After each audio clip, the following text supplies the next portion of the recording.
You're listening to Making Waves, Fresh Ideas in Freshwater Science. Making Waves is a monthly podcast where we talk about new ideas in freshwater science and why they matter to you. Making Waves is brought to you with support by the Society for Freshwater Science. This is Eric Moody with the Making Waves podcast, the monthly podcast of the Society for Freshwater Science. I'm here today with Dr. Catherine Leigh, who's a Research Fellow at the Australian Rivers Institute at Griffith University in Australia, and will soon be beginning a post-doctoral research position at IRBAS, the Intermittent Rivers Biodiversity and Analysis Project at the Irstea in Lyon, France. The National Institute of Science and Technology for the Environment and Agriculture, a woman of many titles. Thanks for joining me. Thanks very much, Eric, for inviting me. You've had very diverse research interests throughout your career, but a lot of it has focused on stream hydrology and how hydrology affects stream processes. So what got you interested in that? I think it was coming through undergrad and just being inspired by great lecturers from the aquatic science department within Griffith University, and then getting involved initially in a research project just after I finished my undergrad on looking at ephemerality in streams in South Australia and how that may influence or challenge our ability to monitor those streams, and it just took off from there. Some of your recent work has focused on the complex effects of flow alterations on stream invertebrate communities. So why do we see these very complex effects?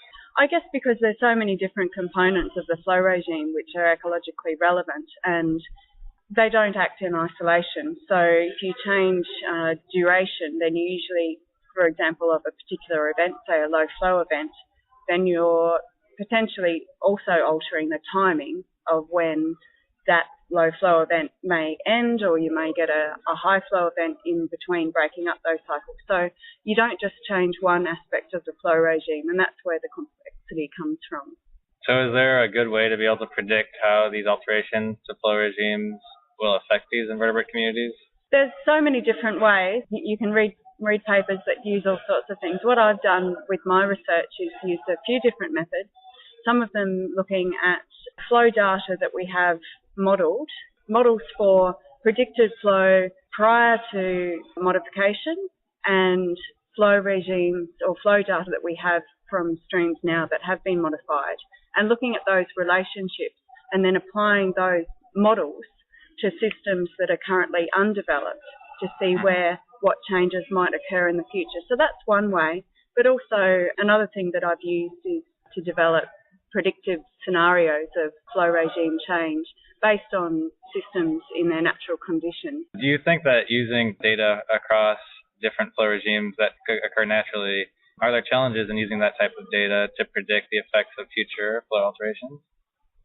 I think it depends. Yeah, there are challenges, of course, and I think it depends on the system that you're working in and what the fauna or the biota are adapted to as to how they react to these changes. So, for example, in some streams where you get quite lengthy drying periods every year that occur naturally, then changing the system so that you may extend the dry season, say, by only another few weeks may not make any difference at all, because those fauna are completely adapted to experiencing lengthy drying periods each year. So you do have to take into account the flow regime and the recent flow history in how you may expect fauna to react to flow regime change.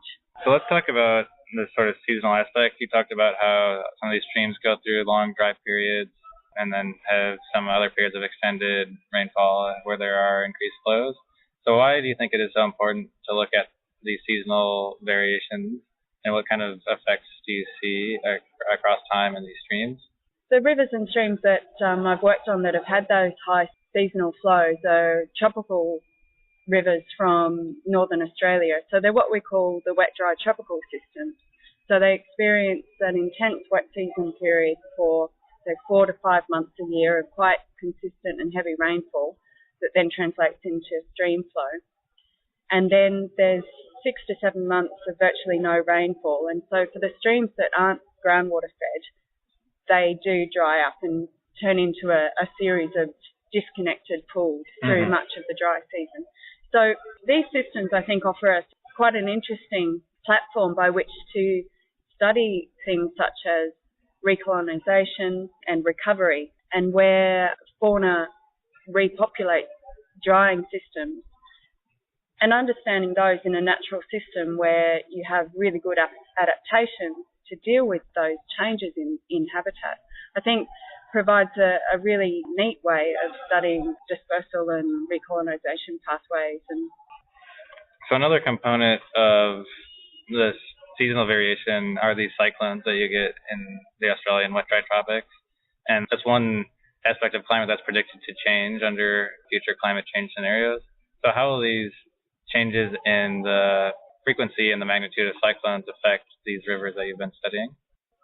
Yeah, that's a great question. I mean, we can only really speculate at this stage based on what we understand to happen now.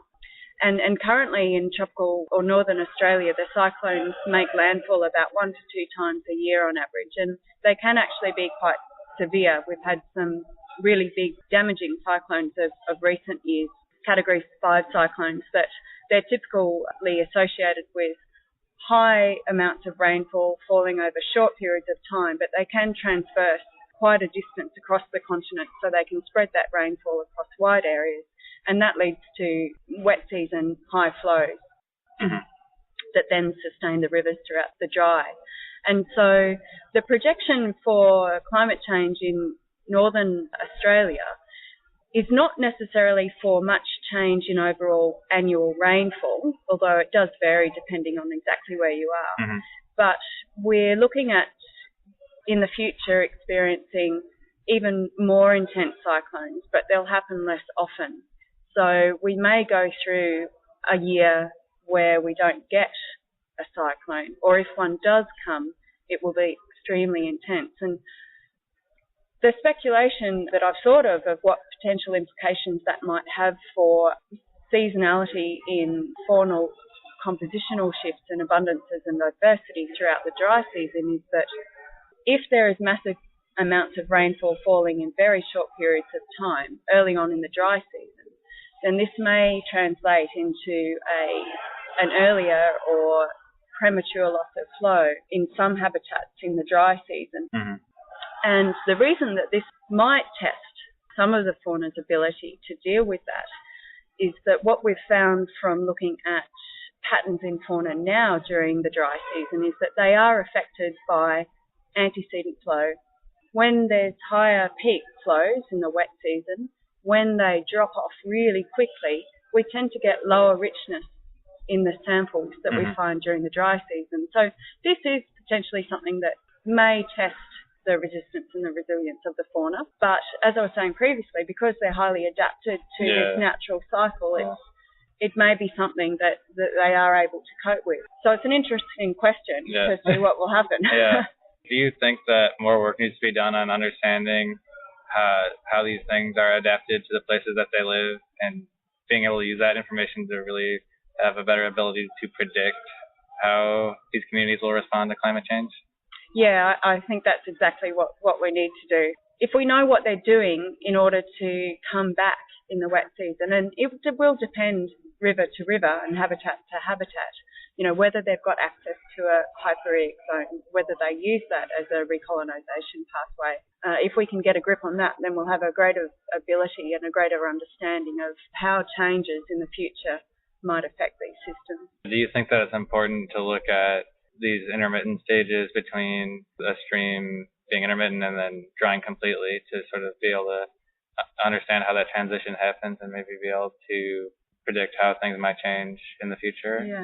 Yeah, there's great opportunity to do temporal studies on that whole transition phase between flowing low and dropping off the flow up until the stream drying. I think this is where a lot of people are getting excited about now, and also there's been a lot of research, or some research more and more, looking into intermittent rivers, in that there is biodiversity value within the dry riverbed itself.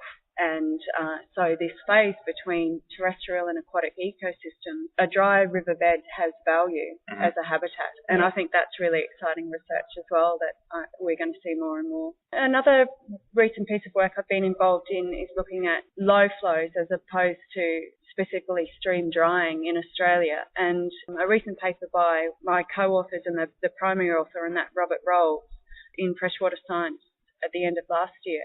And I think this is something that I've had a lot of interest in during the conference, and particularly in terms of the importance of understanding antecedent hydrology in really getting a grasp on the ecological responses to low flow and drying events. And I think that's something that a lot of people are recognising as important, and we really need to have a good understanding, as we were talking about earlier in the interview, of what fauna are adapted to, what sort of organism you're looking at, and what's happened in not only the recent history in the flow hydrograph, but also the long-term history. And that's going to have a big impact on the ecological response you may expect to see. You mentioned the Hyporheic Zone. For the listeners who may be unfamiliar, could you talk about what the Hyporheic Zone is, and then about some of the work that you've done looking at using the hyporheic invertebrates as ways of measuring community structures and biotic integrity in these streams that do dry up?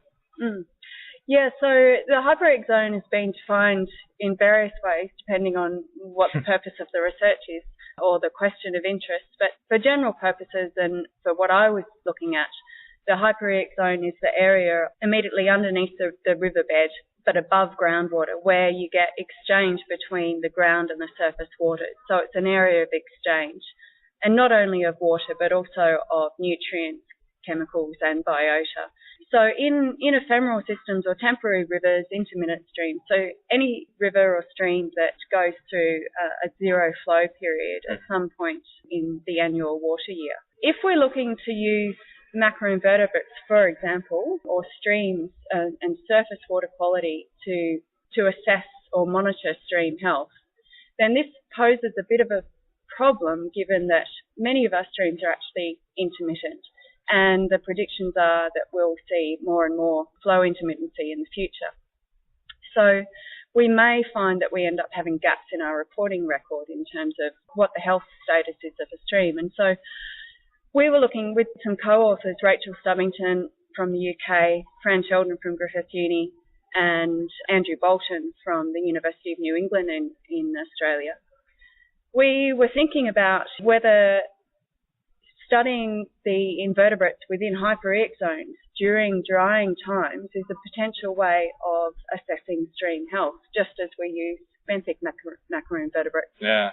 And so I looked at studies that have been done all across the world on the hyporheic zone, looking at in temporary rivers, whether they were in flow or whether they were dry at the time of sampling, and just to see whether there were consistent patterns across the world in the relationship to something, a simple indicator, for example, as taxonomic richness, and whether the stream was in flow or not at the time of sampling.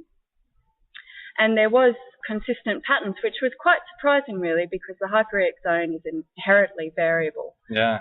And so if you looked across different continents, so broad scale geographical regions, and you also looked at whether the streams within those regions were dry or had some water, stagnant water, or were in flow, we tended to see a consistent pattern of decline in richness with drying.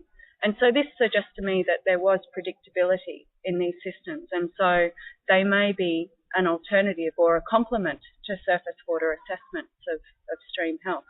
And I find that quite exciting. So you've talked about, in Australia, these cyclones are predicted to be less frequent but more intense. And, for example, in North America, we've heard similar predictions about hurricanes.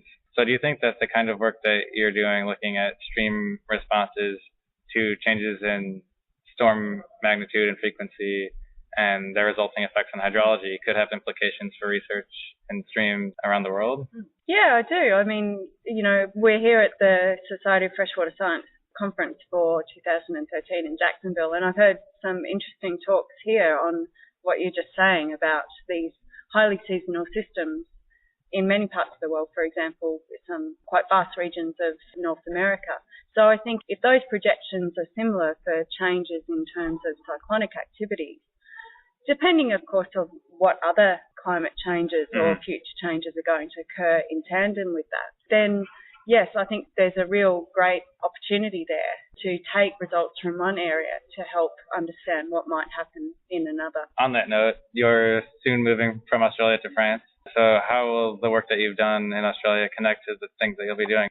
Yeah, so the project that I'm going to start working on is, as you mentioned at the start, is called IRBAS, which stands for Intermittent Rivers, Biodiversity and Analysis. So that project's really exciting to me because I've been really interested in flow intermittency for quite some time, and of course coming from Australia where the majority of our rivers do not flow permanently, and most of that is natural, but we've also done a lot ourselves to increase the intermittency in our Australian streams. So it's something that I'm familiar with and I've been interested in terms of the importance of these systems as ecological mainstays of our aquatic fauna.